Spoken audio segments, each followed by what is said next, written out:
Nesta casa eu me encontrei. Entrei e aqui dentro vi saída. Sim, foi nessa casa de amor que as benesses do labor cicatrizaram minhas feridas. Depois de muitos e muitos passes, estudo e a água da paciência, religar e religuei, filosofiquei, tomei ciência. Aqui, nesta casa de oração, orei, pratiquei o evangelho.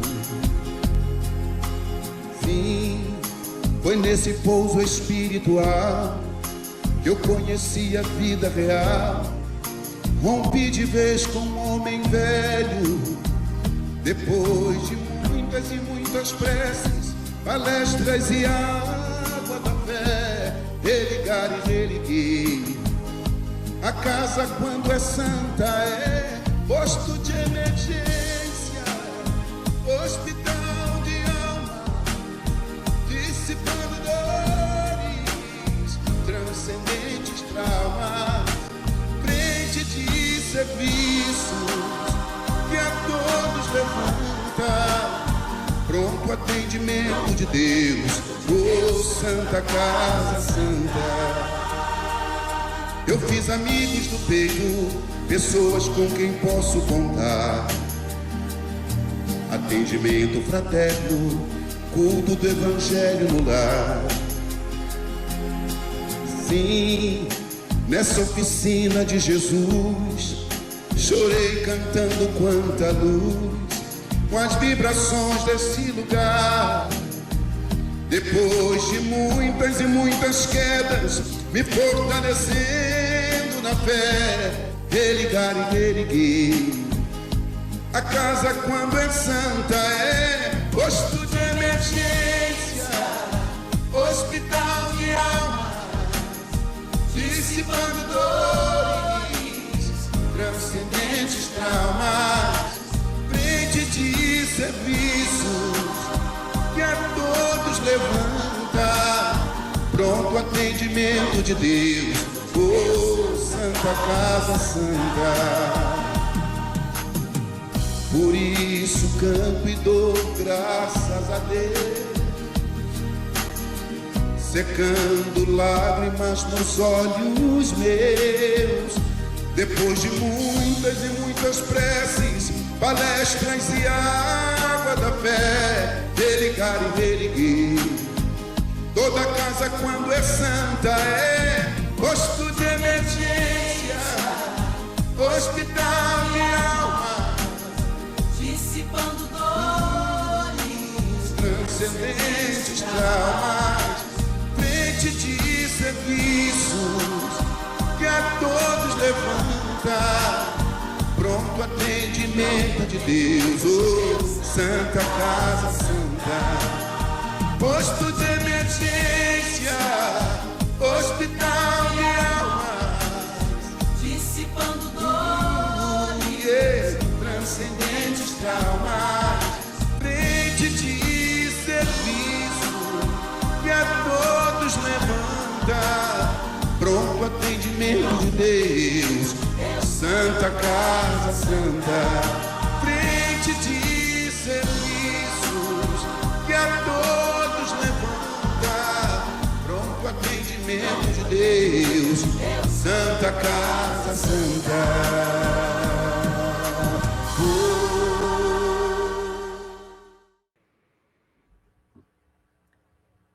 Queridos amigos, queridas amigas, boa noite.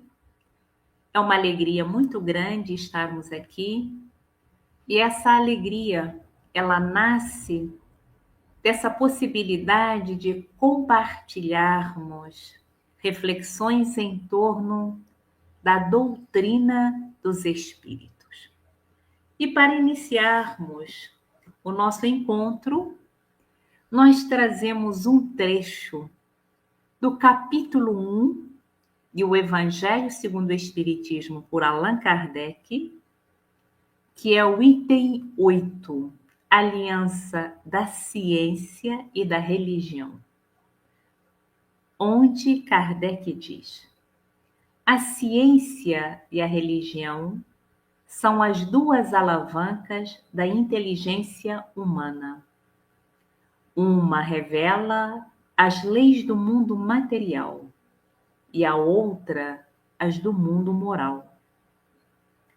Tendo, no entanto, essas leis o mesmo princípio, que é Deus, não podem contradizer-se. Se fossem a negação uma da outra, uma necessariamente estaria em erro e a outra com a verdade. Porquanto Deus não pode pretender a destruição de sua própria obra. A incompatibilidade que se julgou existir entre essas duas ordens de ideias provém apenas de uma observação defeituosa e de excesso de exclusivismo de um lado e de outro. Daí um conflito que deu origem à incredulidade e à intolerância. São chegados os tempos em que os ensinamentos do Cristo têm de ser completados, em que o véu intencionalmente lançado sobre algumas partes desse ensino tem de ser levantado, em que a ciência, deixando de ser exclusivamente materialista, tem de levar em conta o elemento espiritual, e em que a religião, deixando de ignorar as leis orgânicas e imutáveis da matéria, como duas forças que são, apoiando-se uma na outra e marchando combinadas, se prestarão mútuo concurso.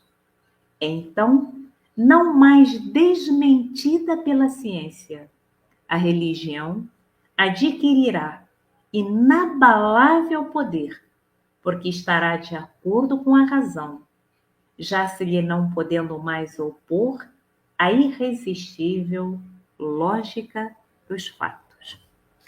Esse trecho tão esclarecedor a respeito desse tríplice aspecto da doutrina espírita, ciência, filosofia e religião, ele está de acordo com as reflexões que faremos sobre a imortalidade da alma. Mas antes, vamos fazer a nossa prece e nós convidamos os irmãos, convidamos as irmãs a nos unirmos em pensamento, agradecendo ao Mestre pela bênção que nos concede de já estarmos em condições de adentrarmos esse universo onde a vida se expande com mais clareza, com mais beleza. Entendemos, Mestre Jesus, que damos os primeiros passos, que são ainda incipientes os nossos conhecimentos.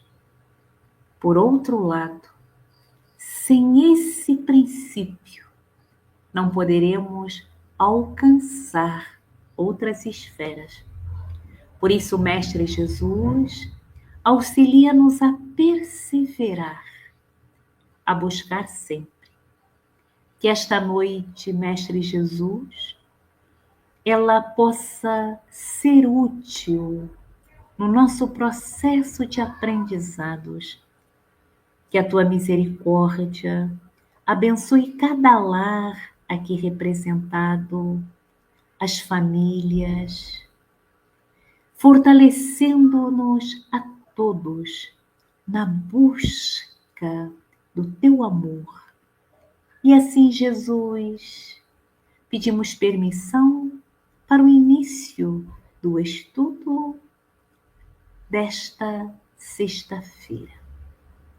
Graças te damos, Senhor, hoje e sempre.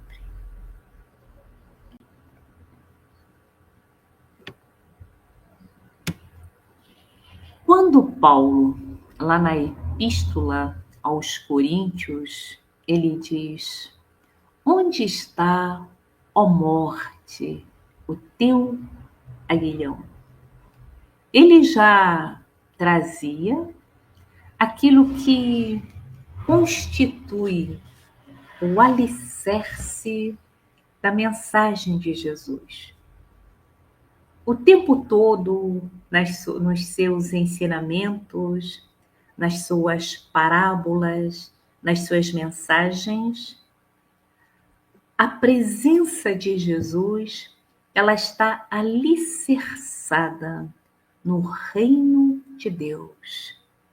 Esse reino de Deus, que é uma construção que se erige, que se edifica dentro da criatura humana, essa construção desse reino divino, ele acontece em múltiplas existências, em múltiplas experiências, em múltiplos momentos. Seria impossível que numa única vida se pudesse abranger a imensidade do tanto que se tem que estudar, aprender, assimilar. Não tem como.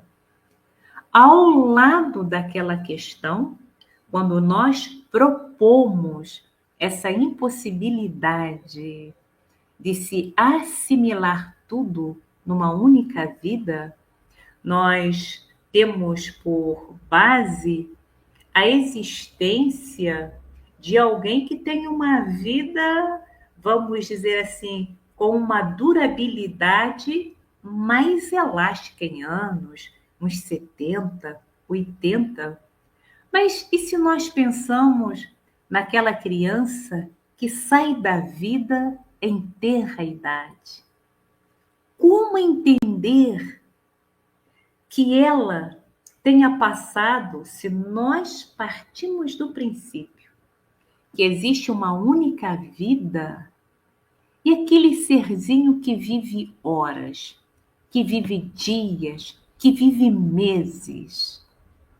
Vejamos que a cada dia mais, quando nós temos uma mente mais livre para tecer reflexões, quando nós temos acesso irrestrito a materiais riquíssimos para fazermos os nossos próprios percursos, nós constatamos que a vida, ela tem uma durabilidade que nós não conseguimos estabelecer limites, nem onde exatamente começa e nem quando vai terminar, porque ela devassa a imortalidade.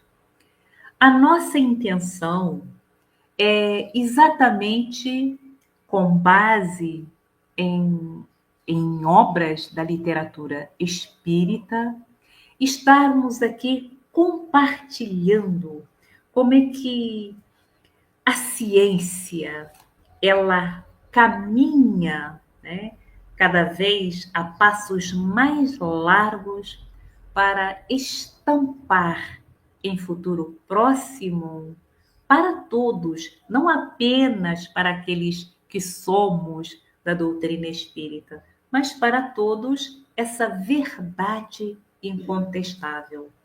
A vida é um patrimônio indestrutível.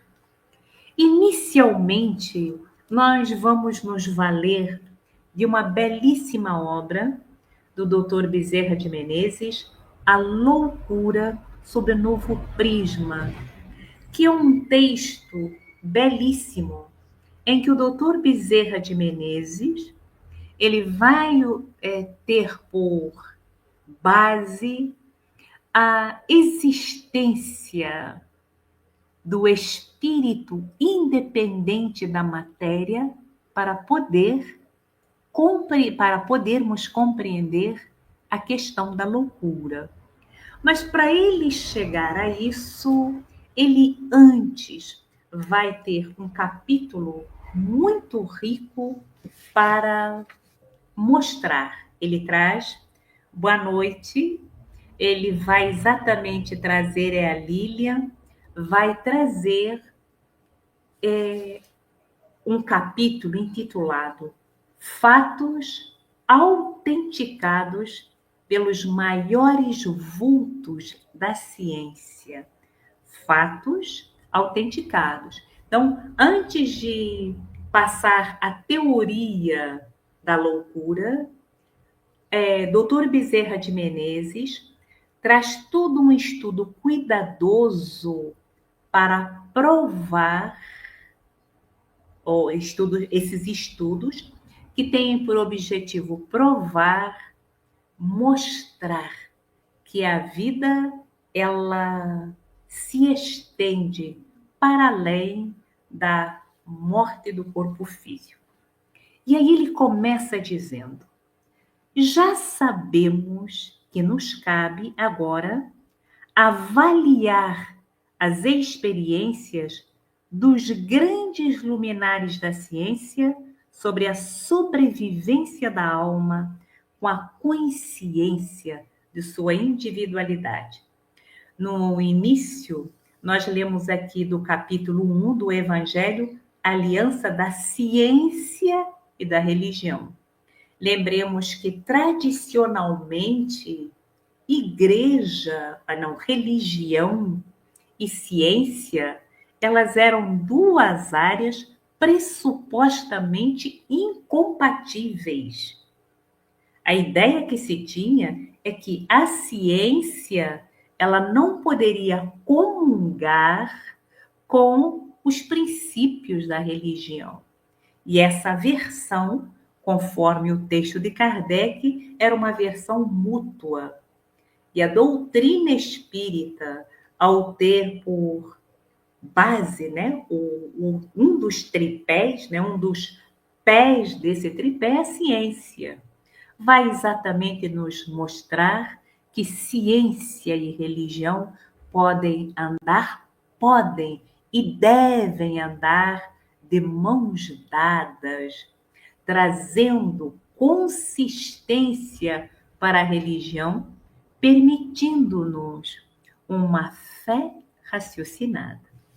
Então, Dr. Bezerra diz sobre a sobrevivência da alma com a consciência de sua individualidade. Quando se fala esse termo, consciência da sua individualidade, esse termo é precioso, porque antes o mundo espiritual, o universo extrafísico, ele era tido como uma coisa vaga, incerta. Como é que os seres permaneciam do outro lado? A questão da sobrevivência da vida, ela é um princípio da própria religião. Mas o que acontecia do outro lado? E a doutrina espírita, os estudos levantam esse véu e trazendo essa consciência da individualidade. Os estudos mostravam que do outro lado, aqueles que tinham passado pela carne, eles permaneciam, né, com as suas conquistas, com as suas áreas de domínio, com os seus conhecimentos. E Dr. Bezerra diz: saibam, pois, de uma vez por todas, que somente ao Espiritismo pediremos a chave do pavoroso mistério que tem feito recuar os mais robustos talentos ante a ideia de se preocuparem com assuntos do mundo invisível, com a vida das almas. Quando se fala quem é que traz essa chave, Kardec. Kardec traz essa chave. Kardec é o codificador, é esse instrumento tão valoroso que, por meio, vamos dizer, por meio de Kardec, os conhecimentos do mundo espiritual, o mundo espiritual superior, esses conhecimentos eles são filtrados para nós. Então, o que Dr. Bezerra, que é a doutrina espírita que nos permite adentrar portas adentro e devassarmos, conhecermos, identificarmos. E ele diz: pouco se nos dá que esta nossa franca e destemida declaração nos acarrete o escárnio de uns e a excomunhão de outros. Dr. Bezerra de Menezes, ele escreve no final do século XIX. No final do século XIX, as religiões que fugissem da religião dogmática, da religião tradicional, elas eram perseguidas. E o doutor Bezerra de Menezes, ele está ciente disso e ele está pronto a enfrentar essas perseguições, porque ele diz aqui: pouco se nos dá que esta nossa franca e destemida declaração nos acarrete o escárnio de uns e a excomunhão de outros, quando nosso fim é o descobrimento da verdade, que sempre custou caro aos argonautas da ciência. Então, ele tem conhecimento disso. E no livro Reportagens de Além-Túmulo, do espírito repórter, o médium, é Júlio César Grande Ribeiro, conta-se, né, o espírito narra um episódio relacionado a uma fase do Dr. Bezerra de Menezes, quando ele entrou em contato com a doutrina dos espíritos. Ele ficou profundamente, vamos dizer assim, ele se identificou ali naqueles ensinos, naquele universo. Houve uma comunhão com aquilo que ele encontrou na doutrina espírita. Mas o doutor Bezerra de Menezes, ele era um homem público, ele participava da vida política. A posição que ele assumisse não repercutiria apenas para ele, teria uma repercussão ampla, pública. E por certo tempo ele foi ali refletindo se ele deveria ou não publicamente assumir-se espírita.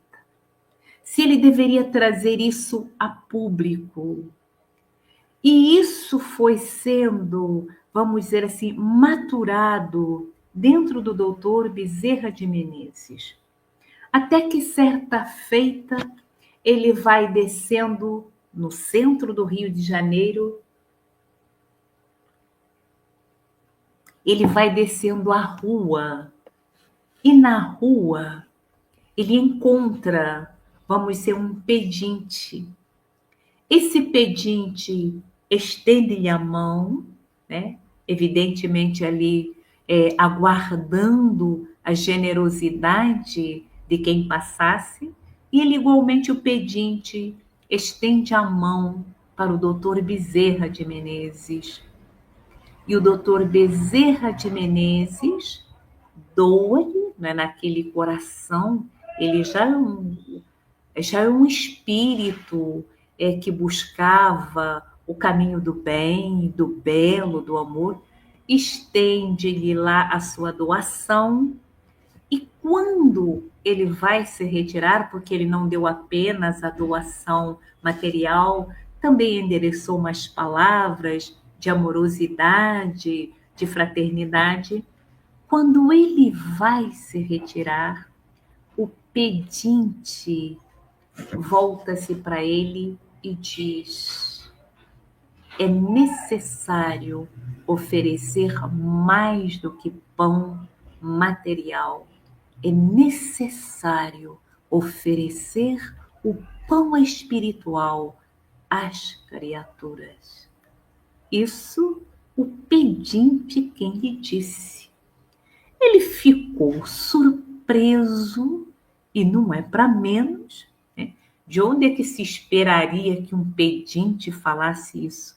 Ele ficou surpreso, continuou descendo a rua. Mas mesmo assim ele ficou ali, vamos dizer assim, encucado com aquela mensagem, com aquela contundência. E descendo a rua, ele resolveu voltar-se para trás.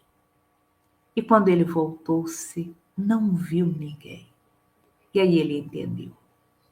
Aquela mensagem aquele episódio era a resposta àquelas dúvidas que ele acalentava.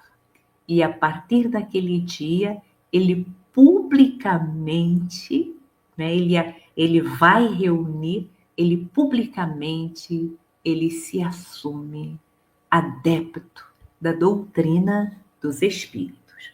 E o doutor Bezerra, esse que estava ciente de que, ao assumir a doutrina dos espíritos, ele também assumiria, né, arcar com perseguições, com humilhações, com deserções de amigos, ele continua dizendo: perescrutemos, pois, os segredos do espiritismo com as coragens dos Crookes, Wallaces, né, Victor Hugo, Sardou, Flammarion e de inúmeros outros sábios.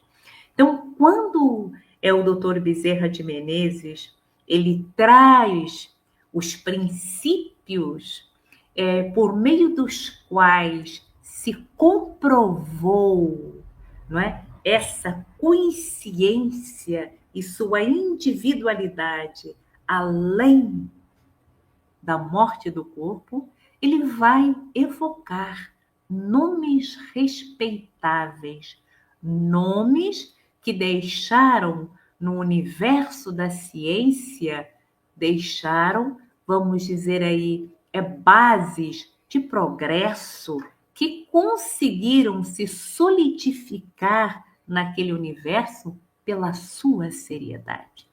E no caso aqui, ele vai evocar William Crookes. William Crookes, um químico,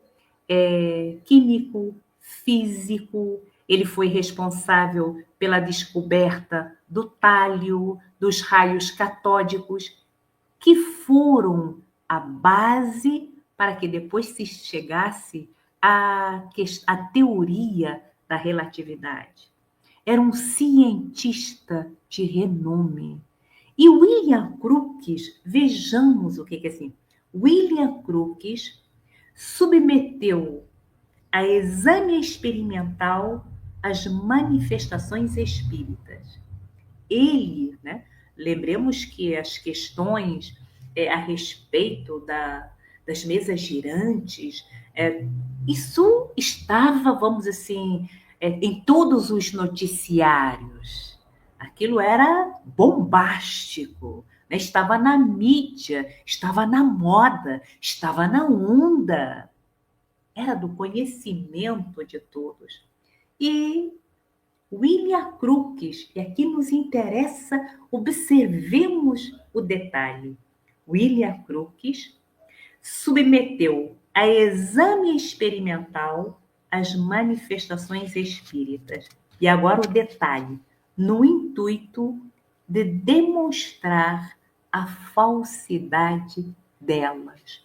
Então, William Crookes, com essa mentalidade do cientista, de quem estava acostumado a fazer um experimento dezenas e dezenas de vezes, a fazer testagens, a checar, a negar, a procurar, ele vai com essa intenção desmentir aquilo que a doutrina, na época, né, aquilo que os ensinos espíritas estavam divulgando, e diz: suas vistas e seu procedimento acham-se estampados neste trecho de seu livro. Em presença, é o William Crookes falando, aquele mesmo que quis desmentir os fenômenos espíritas, que quis desmentir, ou por outras palavras, quis dizer que não havia existência de consciências livres do outro lado. E ele diz: em presença de tais fenômenos espíritas, os passos do observador devem ser guiados por uma inteligência tão fria e tão desapaixonada como são os instrumentos de que se serve. Ele diz que não tem como fazer ciência com entusiasmo, porque o entusiasmo, ele enceguece. O entusiasmo, ele deturpa os resultados. Ele não permite que se usem os instrumentos adequados. Porque o entusiasmo, na verdade, ele quer afirmar aquilo que a pessoa pensa. Já pressupõe, vamos dizer, que muitas vezes alguém vai querer forjar, alguém quer forjar um experimento para dizer que aquilo deu certo. Então, William Crookes, ele diz o quê? Em presença de tais fenômenos espíritas, os passos do observador devem ser guiados por uma inteligência tão fria. Que inteligência fria é essa? É uma inteligência pronta a perceber se não houve armações para, vamos dizer aí, vamos dizer assim, fazer com que surgissem resultados que não eram verdadeiros, porque aconteciam. Kardec vai nos dizer, havia charlatões naquela época, havia aqueles que eles faziam truques para que resultados se fizessem apresentados ao público. Era uma forma, as pessoas faziam disso espetáculos para ganhar dinheiro. Então, William Crookes, ele vai com essa inteligência fria, não é? De quem é meticuloso, de quem vê, de quem examina tudo com um rigor para que não pudesse se dizer que houve farsas. E diz aqui, e tão desapaixonada como são os instrumentos de que se serve. Por este modo tão correto, tenho apreciado fatos extraordinários, diz ele, sem temer o ridículo. Então, esse mesmo cientista que se propôs a examinar os fatos espíritas com essa intenção de desmentir, quando ele reconhece a veracidade, ele também com essa integridade, porque aí é uma integridade de, vamos dizer, de um cientista honesto, ele não teme o ridículo, assumindo que realmente os estudos, eles comprovavam a sobrevivência da consciência, porque ali se apresentavam naqueles estudos individualidades, não era uma massa amorfa. O que seria essa massa amorfa? Não haver possibilidades de identificar, né? Como é que os espíritos eles eram apresentados antes, vamos dizer, desse desvendamento realizado pela doutrina espírita, sempre de véu, sempre uma coisa incerta, sem identificação, e não. William Crookes vai dizer, os espíritos, eles se permitem ser identificados com características, com pensamentos próprios, com ideias, com erros e acertos, alguns que são mais, vamos dizer assim, de mente mais abertas, outras que têm uma mente obtusa, são ignorantes. É a sobrevivência da consciência, da individualidade. E aí ele diz aqui, tendo-me convencido da verdade desses fatos, seria uma covardia moral recusar-lhes meu testemunho. Tendo-me convencido da verdade desses fatos, seria uma covardia moral recusar-lhes meu testemunho. Por isso ele vai escrever, né, no seu livro Estudos sobre o Novo Espiritualismo. É a obra de William Crookes, Estudos sobre o Novo Espiritualismo. E ali ele vai relatar todas as experiências que foram realizadas, experiências de materializações, uma delas muito conhecida, não é, com a médium Florence Cook, com o espírito Kate, ele vai ali descrever. Nós hoje temos acesso a tudo isso com facilidade, mas naquela época era necessário coragem para assumir.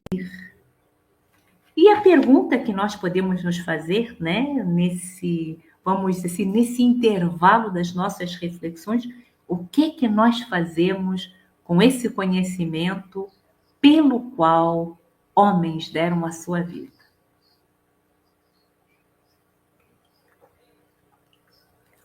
Eles deram a sua vida, eles se expuseram, que eles assim, eles se expunham ao ridículo.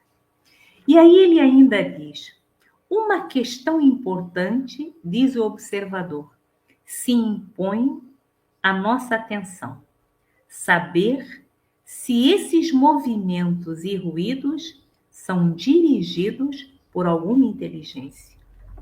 Desde o princípio de minhas pesquisas, eu demonstrei que a força produtora de tais fenômenos não era cega, mas sim uma inteligência que, se não os dirigia, lhes era associada. É assim que, a meu pedido, as pancadas, né? Ele vai fazer diversas experiências. As pancadas se davam no número exigido, fortes ou fracas, e nos lugares designados, né? Seriam aquelas primeiras experiências ainda as mais elementares, por meio de ruídos, né?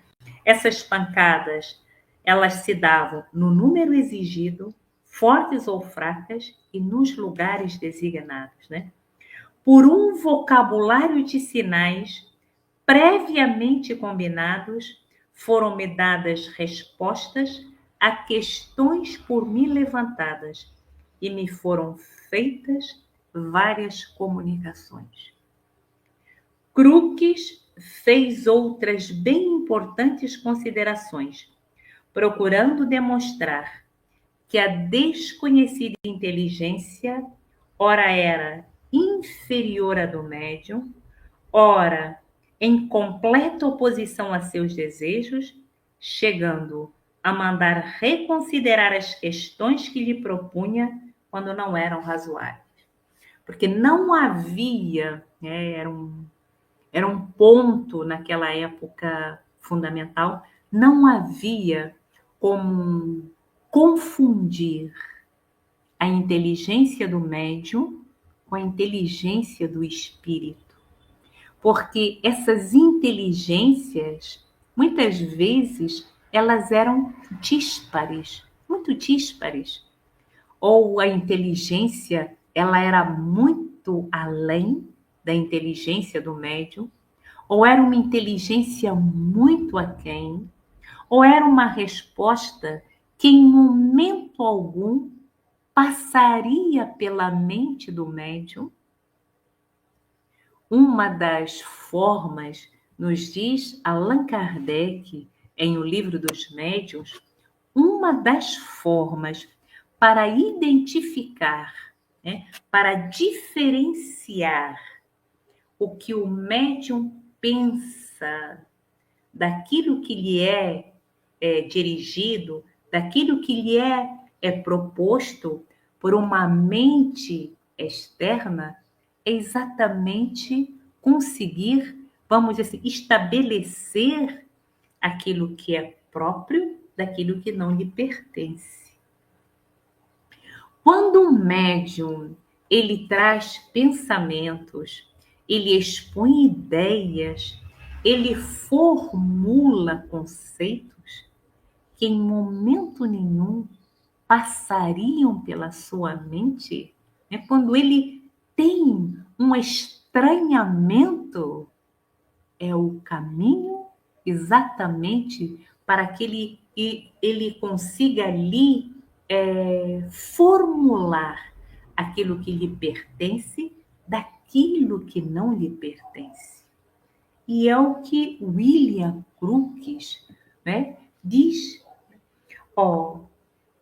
Ele diz aqui, procurando, ora era inferior, é uma inteligência inferior à do médium, ora em completa oposição a seus desejos. Então, pode ser, eles tinham essa preocupação de formular como é que eles faziam, né? Era um estudo. Então, certas perguntas, elas eram formuladas ao médium, registrava-se o pensamento do médium, e depois aquelas mesmas perguntas, aí era o médium que respondia enquanto médium, no pensamento dele, a ideia dele. Depois aquelas perguntas eram formuladas ao espírito. E as respostas que vinham do espírito, elas não tinham nada a ver com as do médium. Isso tudo para quê? Para nos dizer, para nos dizer a nós, para deixar para a humanidade esse legado que no futuro ele vai ser um legado, porque é um legado para a humanidade. Porque a sobrevivência do espírito, ela não é algo limitado a quem é espírita. Pertence, é um patrimônio de todas as criaturas humanas. Por isso, no livro Ciência da Vida Após a Morte, é de Alexander Moreira Almeida, Mariana de Abreu Costa e Humberto Schubert Coelho. Nesse livro aqui, Ciência da Vida Após a Morte, são trazidos o foco, né, do livro, como o próprio nome diz, é exatamente trazer estudos que são feitos, e esses estudos eles não são restritos àqueles que pertencem à doutrina espírita. São estudos científicos que têm por base trazer aí a comprovação dessa sobrevivência da consciência.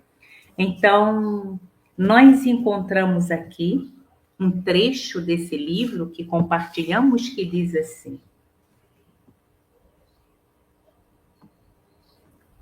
Na mesma linha, a mais convincente e melhor evidência disponível para a sobrevivência do diversificado vem da convergência e do diversificado e robusto corpo de evidências da persistência após a morte, da memória e do caráter que compõem nossa identidade pessoal. Vamos voltar aqui, ó.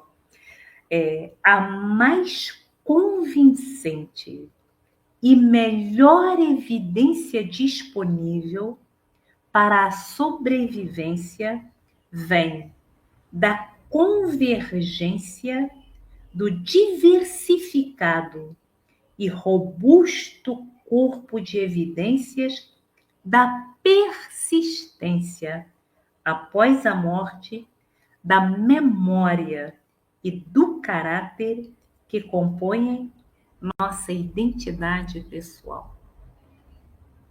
Um médium, ele é em 4 momentos distintos.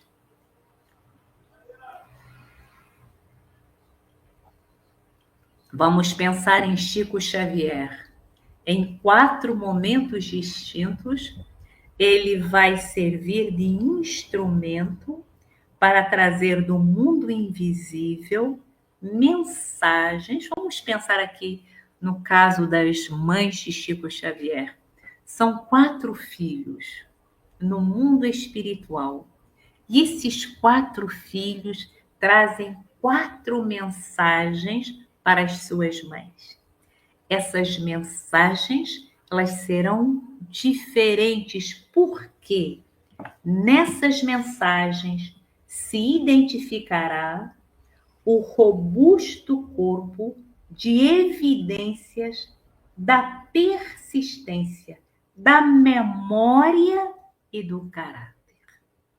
Então, cada uma dessas cartas, vamos dizer assim, não são as cartas, cada uma dessas cartas permitirá que a mãe identifique ali características, manias, qualidades, linguagens que eram, digamos assim, que permitiam identificar o ser amado. Vamos dizer assim, apelidos carinhosos que eram apenas do conhecimento familiar. Chico Xavier nunca tinha visto aquelas mães. Ele psicografava as cartas na frente de dezenas e dezenas de pessoas. Como é que ele ia conhecer aquelas histórias? Não tinha como, era humanamente impossível. E ele trazia ali dados, tudo isso para mostrar a sobrevivência da consciência.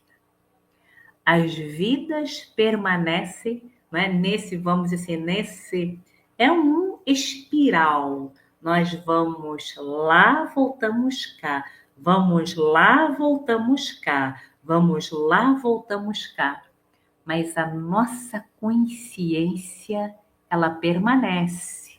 E ela vai evoluindo, adquirindo novos conceitos, se expandindo para melhor utilizar os recursos divinos. Tem um outro trecho, esse livro aqui ele é um livro para estudo, né? Que ele diz aqui: as experiências, que são vários instrumentos, são vários que são utilizados para provar a imortalidade, essa sobrevivência, experiências de quase morte, as questões reencarnatórias, mensagens mediúnicas, são vários. Aqui nas experiências de quase morte, nós lemos o seguinte: as experiências de quase morte As EQM são experiências não habituais ou extraordinárias. Elas são extraordinárias, elas não estão nesse cotidiano no comum.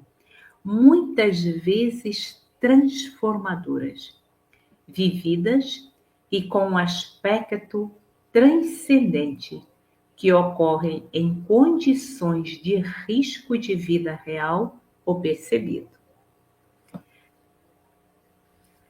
Indivíduos que vivenciam uma EQM geralmente relatam elementos semelhantes em suas experiências, como a experiência fora do corpo, uma percepção clara de deixar o corpo, muitas vezes vendo-o de um ponto de vista extenso, visão de um túnel ou uma luz brilhante, sentimentos de paz, encontro com parentes falecidos ou seres de luz. Encontro com parentes falecidos, revisão da vida e a sensação de voltar ao corpo. De voltar ao corpo, sim.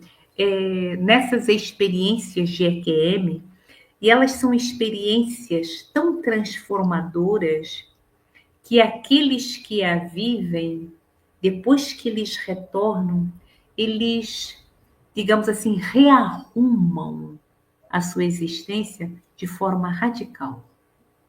Essa experiência ela é tão intensa, ela invade o eu profundo de uma forma que há uma mudança. Por quê? O espírito ele se reviu, ele teve oportunidade ali.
Desculpem, tive aqui um problema técnico. Então, nós falávamos dessas experiências de EQM. No livro, no filme A Cabana, né, isso é mostrado muito bem, né, porque, na verdade, a personagem principal, ela passa por uma EQM.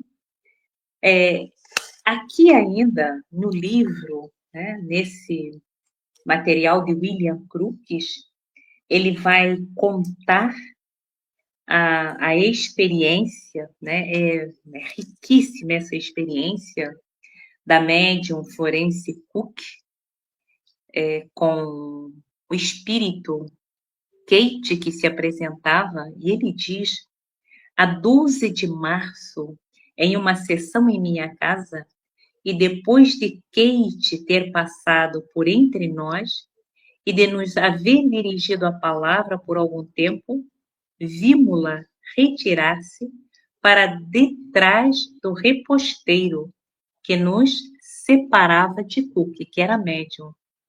Pouco depois chamou-me para dizer-me: Entre e levante a cabeça da minha médium, que está pendida para o chão.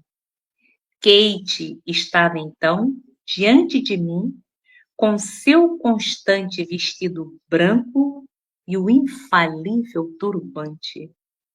Imediatamente dirigi-me para Cook, afastando-se Kate para me dar passagem.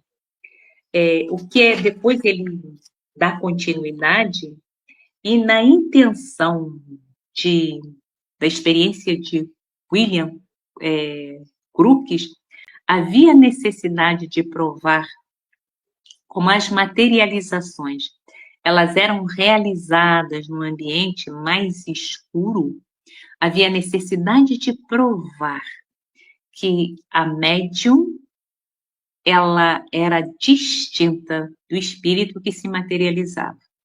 E aí eles vão fazer experimentos para mostrar diferenças físicas entre Florence Cook e a Kate. Então, são estudos. Esse aqui, do Alexander Moreira, é um livro lançado em 2023. É um livro atual. A Loucura sob Novo Prisma é um livro do final do século XIX. E neles pulsa exatamente esses autores, eles são movidos pelo anseio profundo de compartilharem aquilo que eles perceberam por meio dos seus estudos. O espírito permanece. O espírito, ele continua na vida.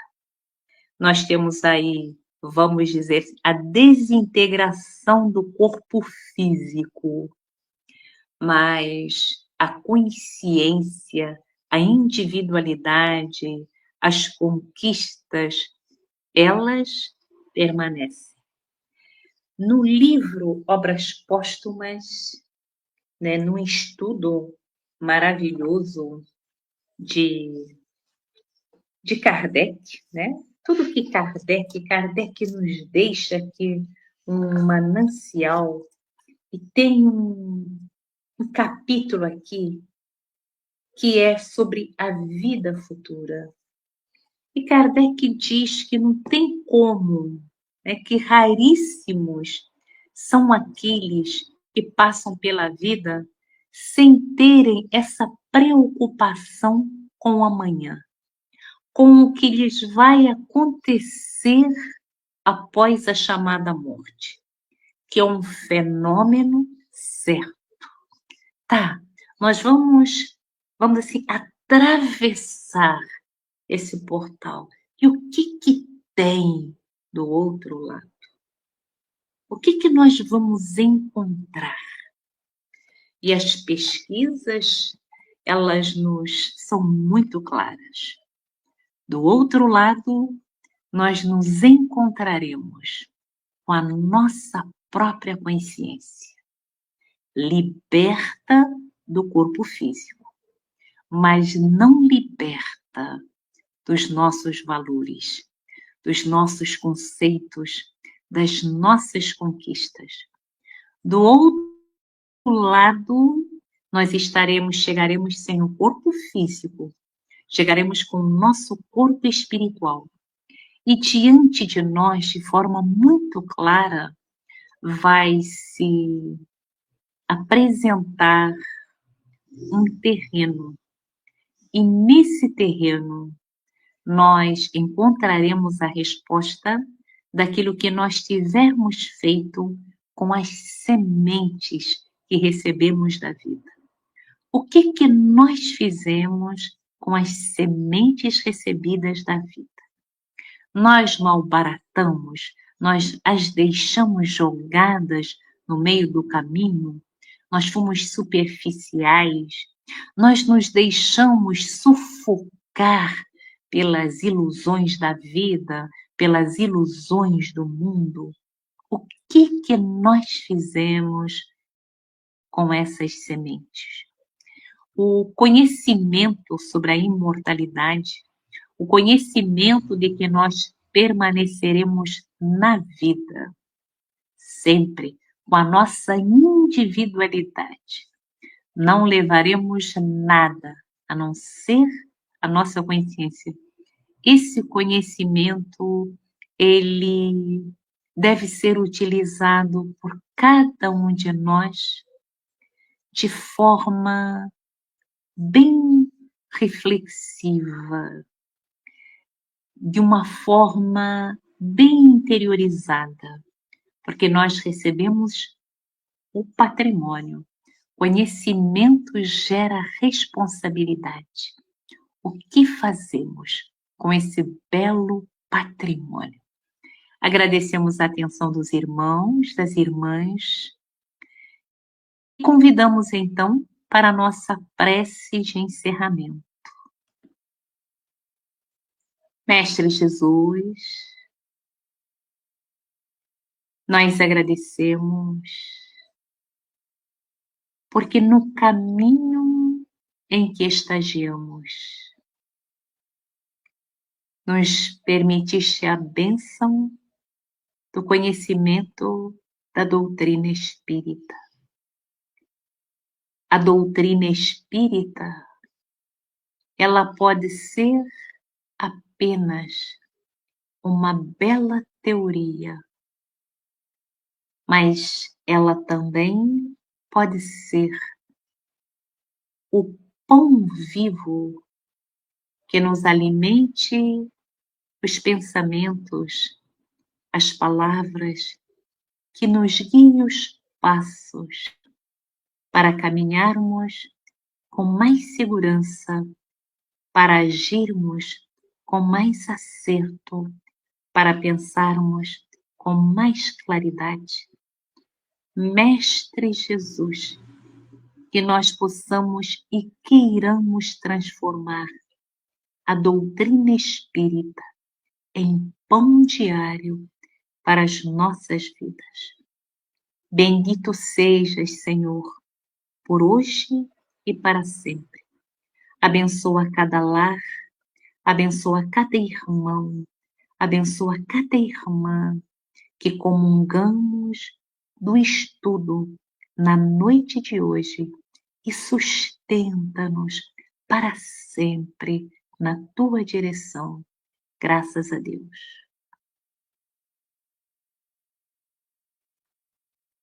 Uma boa noite a todos.